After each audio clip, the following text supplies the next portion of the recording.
Olá, você está no canal Estante de Luz e vamos ao podcast de hoje.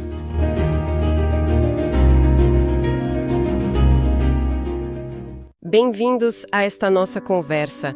Hoje a gente vai olhar bem de perto o material histórico, olha, fascinante. A Revista Espírita de 1861, lá de Paris, editada pelo Allan Kardec.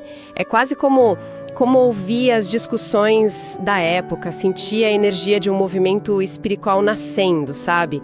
E num ano bem agitado. Ok, vamos tentar entender isso melhor. Essa revista não era só um jornalzinho, né? Era tipo o ponto de encontro. Ali tinha relato de fenômeno estranho, debate filosófico pegando fogo, cartas chegando do México, da Polônia, lugares distantes. E a própria doutrina espírita se ajustando ali ao vivo. A nossa ideia aqui é tentar captar o que estava na cabeça do pessoal, dos espíritas e de quem estava em volta naquele 1861. O que movia essa gente toda? Exato. E o que chama muita atenção é a variedade, né? A diversidade desse material. Você tem desde atas super detalhadas das reuniões lá da Sociedade Parisiense de Estudos Espíritas. Ah, sim. Até as cartas internacionais que mostram como a coisa estava se espalhando. E, claro, os debates teóricos com os críticos, que não eram poucos. E aquelas dissertações sobre moral que eles acreditavam vir direto dos espíritos. O desafio é pegar a essência disso tudo, sentir o clima daquele momento. O centro de tudo, me parece, era mesmo a comunicação com esse tal mundo invisível, né? As sessões, as cartas que publicavam, tudo cheio de relatos sobre isso. Mas, assim, como eles entendiam que essa comunicação acontecia? Qual era a mecânica da coisa? Bom, a peça central era o que eles chamavam de mediunidade. E a revista de 1861 dedica bastante espaço para detalhar isso, as várias formas. Os médiuns escreventes, aqueles que psicografavam mensagens, eram vistos como os mais comuns e talvez os mais, digamos, úteis para divulgar a doutrina, né? Entendi. Mas descrevem também os médiuns videntes, que diziam ver os espíritos, os audientes, que ouviam, os intuitivos, que captavam as ideias, e até aqueles que produziam fenômenos físicos mesmo. Pancada, objeto voando. Nossa! A ideia por trás era que o espírito usava o médium como se fosse um instrumento, sabe? Combinando os fluidos dele com os do médium para poder se manifestar aqui no nosso plano. E a pergunta que não quer calar: como saber se era de verdade? Se era um espírito mesmo e não, sei lá, fraude? Ou só imaginação? É aí que a coisa fica interessante. Eu lembro de um caso na revista do João Evangelista. A letra dele, que era bem característica... Sim, a caligrafia. Isso.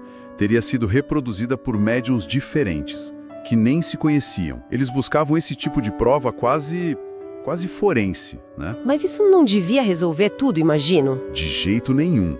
Essa questão da confiabilidade era um ponto delicado, e a revista discute isso abertamente. O interessante é que a preocupação não era só se acontecia, mas como confiar nisso. Tinha uma consciência muito clara da possibilidade de espíritos, digamos inferiores, zombeteiros ou até mal intencionados interferirem, sabe? Faz sentido. Por isso eles batiam tanto na tecla da análise crítica do conteúdo. Tinha que avaliar a lógica, a moralidade, a coerência da mensagem. E mais, reconheciam a influência do próprio médium. O estado moral dele, se era orgulhoso, egoísta, isso era visto como algo que podia atrair espíritos parecidos, ou até distorcer a comunicação. Já as qualidades morais, a bondade e a humildade, facilitariam um contato com espíritos mais elevados. O espírito Erasto, numa comunicação publicada lá, reforça isso. A sintonia moral entre médium e espírito era a chave. Essa busca por critério mostra uma mistura curiosa de tentativa de método científico dentro de algo sobrenatural e uma ansiedade enorme sobre o que era verdade e o que era engano. Nossa, faz todo sentido. Essa tensão entre querer acreditar e precisar de prova parece que está em todo lugar ali. E além das mensagens, a revista está cheia daqueles relatos de fenômenos físicos que deviam causar um espanto ainda maior na época. Lembro daquele caso do espírito batedor que perseguiu um rapaz. A descrição do diálogo com o espírito é quase bizarra. Ele dizendo que precisava atormentar alguém e escolheu um idiota porque não resistia. Sim, esse caso é bem detalhado. E tem outros curiosos também. Relatos de desenhos, pinturas complexas feitas por médiums, como as da senhorita Eugênie, ou aquele quadro planetário bem intrincado feito por uma médium de Bordeaux. Chegam a falar até de uma sonata que teria sido ditada pelo espírito de Mozart. É o tipo de coisa que, claro, gerava fascínio e muito ceticismo ao mesmo tempo. E os transportes de objetos. Aquele caso do Sr. Squire, nos Estados Unidos, com fenômenos acontecendo no escuro. Sim, esse era famoso. E o da senhorita VB, na França, que recebia flores, anéis, materializados enquanto ela dormia. Como é que eles tentavam explicar uma coisa dessas? A explicação que sempre voltava na revista era a da ação dos espíritos sobre a matéria usando fluidos. Pensa nisso como uma energia sutil, sabe? Uma substância etérea, que eles acreditavam que existia em todo lugar. Aí o espírito combinava esses fluidos do ambiente com os do médium. O conceito de perispírito, aquele corpo semimaterial do espírito, era fundamental aqui. Ah, o perispírito. Usavam analogias, tipo... O operário precisa de ferramenta para trabalhar, né? O espírito precisaria do médium e desses fluidos para agir no mundo físico. O cérebro seria a ferramenta do pensamento, mas a inteligência mesmo estaria no espírito. O que surpreende é essa busca constante por leis naturais por trás do extraordinário, mesmo que fossem leis desconhecidas. Eles rejeitavam a ideia de milagre, de quebra da ordem do universo. Mas essa necessidade de condições especiais, tipo a escuridão lá no caso do Sr. Squire, isso não era um prato cheio para quem duvidava? Para quem olhava de fora, parece a condição ideal para ter truque, né? Sem dúvida. E a revista admite que isso alimentava o ceticismo. A explicação que davam era que a necessidade de escuro ou outras condições podia depender da natureza do espírito que se manifestava ou das faculdades do médium. Reconheciam que tinha muito mistério ainda.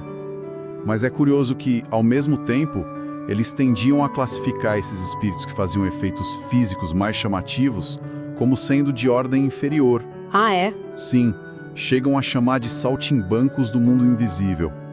Diferente dos espíritos mais evoluídos que se dedicariam mais ao ensino filosófico, moral, esses seriam como cientistas de um instituto. Tem uma hierarquia aí, né? Tentando valorizar mais a mensagem do que o show. Interessante essa distinção.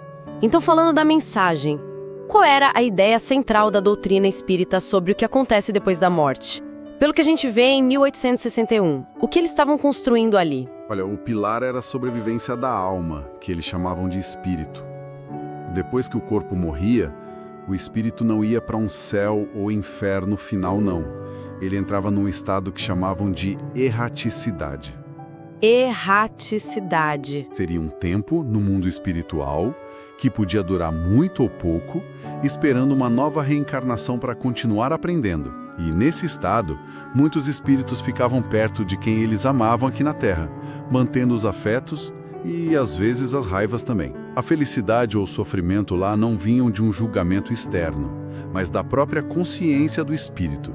O remorso pelos erros, a culpa, isso seria o tormento. E a paz de consciência pelo bem feito traria felicidade. Uma ideia forte era que, sem o corpo, não dava para disfarçar, sabe?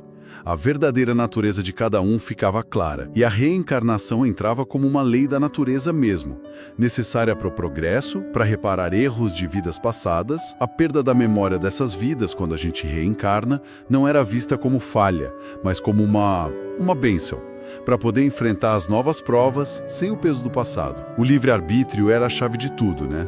As escolhas levavam para o avanço ou para a estagnação moral. E tinha aquela crença no anjo da guarda, o espírito protetor, um dia mais evoluído para cada um, que inspiraria através da voz do coração e da inteligência. E essa base toda se refletia nas discussões morais da revista, né? Lembro de textos sobre caridade, falando das várias formas, não só dar esmola, mas ser bom, perdoar, e a crítica pesada ao egoísmo, ao orgulho, vistos como a raiz de tudo que é ruim. Usavam até personagens da literatura tipo Hamlet, Tartuffe, Dom João, como exemplo dessas falhas. Ficava muito claro que o progresso moral era mais importante que o intelectual. Exatamente. Eles viam uma progressão na revelação divina. A lei de Moisés seria o começo. A do Cristo, o desenvolvimento, focando no amor, na fraternidade. E o Espiritismo viria para fechar o ciclo, sabe? Dar a chave para entender e aplicar isso no dia a dia. Explicar por que existe desigualdade e sofrimento. Dar um sentido maior para a vida com a reencarnação, a lei de causa e efeito. O Espiritismo se apresentava não só como uma janela para o outro lado, mas como uma filosofia de vida com consequências morais bem profundas. Quer dizer, não era só sobre entender a vida após a morte, mas sobre como viver melhor agora, com base nisso tudo. Precisamente. A transformação de cada um era o caminho para transformar a sociedade. A ideia de que o que você faz tem consequências morais que vão além desta vida dava um peso enorme para a ética. Aquela visão do Channing, um pastor americano que eles citam, sobre a vida futura ser um estado de atividade, de progresso sem parar, e não só ficar contemplando, isso reforça essa ideia de evolução constante que era o coração da doutrina. E essa mensagem estava claramente chegando quem quisesse ouvir. A revista de 1861 é uma prova disso. As cartas chegando da Polônia, Ucrânia, lá do México, Constantinopla, e a notícia de grupos novos se formando em Bordeaux, Metz, mostram uma energia impressionante. Sim, o crescimento era rápido, bem notável, mas, por outro lado, a oposição também era forte, e vinha de vários lados. Tinha a crítica da ciência mais materialista, como o M. Figuier, que negava qualquer inteligência fora da matéria e tentava explicar tudo pelo corpo, pela mente humana.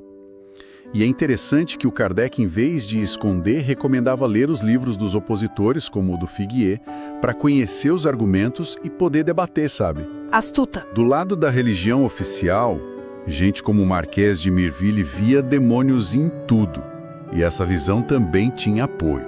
A imprensa também não aliviava, com artigos muitas vezes hostis, zombeteiros, como no jornal de Debaz. A reação dos espíritas era curiosa. Diziam que até a crítica ruim acabava fazendo propaganda, despertando a curiosidade, e tinha também uma briga interna, digamos assim. A revista mostra muita preocupação com a exploração do espiritismo. Falavam de médiuns, principalmente nos Estados Unidos, que cobravam pelas sessões. Isso era visto com péssimos olhos. Achavam que o dinheiro abria a porta para fraude, para charlatanismo, defendiam que a mediunidade séria tinha que ser totalmente desinteressada. Isso era garantia de sinceridade. Essa questão do dinheiro realmente é delicada. Mas a hostilidade de fora chegou num ponto extremo em 1861, né? Aquele auto de fé em Barcelona, em outubro. Queimar livros em praça pública parece coisa de séculos atrás. Exatamente, foi um evento que chocou muito na época. Imagina, uns 300 livros espíritas, incluindo o Livro dos Espíritos do Kardec, queimados por ordem do bispo de Barcelona. Que loucura! Isso gerou muita revolta na Espanha mais liberal. Jornais denunciando como um retrocesso, um ataque à liberdade. Para os espíritas, claro, foi lamentável, mas interpretaram como um ato de desespero dos opositores. Um ato extremo que, no fim, acabou dando uma publicidade enorme para a causa, atraindo simpatia. Se a gente olha o quadro todo, fica clara a tensão enorme entre essas ideias novas, que desafiavam dogmas, e as estruturas de poder, tanto religiosas quanto científicas, que se sentiam ameaçadas. A força da reação mostra o quanto o espiritismo parecia perigoso para eles. Impressionante mesmo. E falando em desafios, em tentar explicar, a revista de 1861 também tentou lidar com aquela questão difícil da percepção. Como saber se uma visão era real, do mundo espiritual, ou só alucinação? Publicaram um ensaio sobre a teoria da alucinação. Qual era a ideia ali? A teoria que eles apresentaram tentava justamente criar um jeito de distinguir uma coisa da outra, o que eles sabiam que era bem complicado. A alucinação seria uma percepção interna. A alma, meio que solta do corpo, no sono, na doença, veria imagens que já estavam gravadas no cérebro, Eles usavam a metáfora de um daguerreótipo cerebral. Interessante. Essas imagens podiam ser lembranças confusas, ideias fixas, e a própria imaginação da pessoa podia mexer nelas. Seria algo, assim, basicamente subjetivo. Já a visão espírita ou aparição seria a alma percebendo algo objetivo, externo a ela, que existiria mesmo no mundo espiritual. O exemplo que eles davam para ilustrar era o de um médico, Sr. Félix Malo, que teria visto o espírito de uma ex-paciente bem na hora da morte dela, a muitos quilômetros de distância, e o espírito teria contado o fato antes da notícia chegar pelos meios normais. Eles argumentavam que coincidências assim, com informação nova e que podia ser verificada, não podiam ser só lembrança ou preocupação ou imaginação. Então, para eles, tinha um esforço ali para não jogar tudo fora como doença ou imaginação, mas também para não engolir qualquer coisa. Estavam tentando mapear essa fronteira difícil entre a experiência de cada um e o que eles acreditavam ser uma realidade espiritual mesmo. Exatamente isso. Era uma tentativa de criar um modelo que explicasse fenômenos que as teorias só do corpo ou só da mente da época, na visão deles, não davam conta. Reconheciam a dificuldade, mas insistiam que era possível perceber algo real além dos nossos sentidos normais. Bom, fazendo um balanço dessa nossa conversa sobre a Revista Espírita de 1861, o que fica é um retrato muito vivo de um movimento se formando, né? A busca pela comunicação com o invisível, a dificuldade de provar isso, a documentação de fenômenos físicos bem estranhos, a construção de uma doutrina super complexa sobre a alma, a vida após a morte, moralidade, focada na evolução, na caridade, e a reação da sociedade, que ia do apoio entusiasmado no mundo todo até a perseguição, como a gente viu lá em Barcelona. Então, o que isso tudo quer dizer? Para quem viveu aquilo em 1861, devia ser como descobrir uma chave nova para entender o universo, o sentido da vida. Sem dúvida. Esses textos de 1861 são um espelho fascinante de uma época de busca intensa por respostas, né? Num tempo em que o materialismo científico crescia, mostra um esforço enorme para tentar juntar razão, observação de fenômenos, mesmo os mais polêmicos, e uma necessidade humana profunda de sentido espiritual e moral para a vida. É um testemunho dessa tentativa de mapear os limites da consciência da realidade. E isso deixa a gente com uma pergunta para pensar que vem direto daquelas páginas de 1861. Considerando que até hoje é difícil provar ou refutar totalmente muitas daquelas experiências e outras parecidas que continuam acontecendo, que critérios a gente usa hoje para dizer o que é conhecido, o que a gente admite que não sabe e o que a gente logo taxa de impossível? E como é que essa conversa, que muitas vezes é tensa, entre ciência, fé pessoal e experiência subjetiva, continua moldando o nosso jeito de ver o mundo e a nós mesmos, mais de 160 anos depois?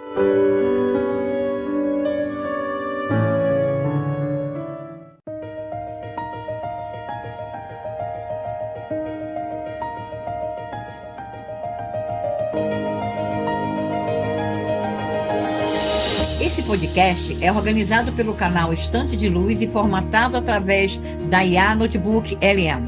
Os personagens desse podcast foram apelidados de Adrian e Eleonor. Revisão de Grace Moreira e a edição de som é de Maurício Moreira. Nos encontramos no próximo episódio. Obrigado e até breve.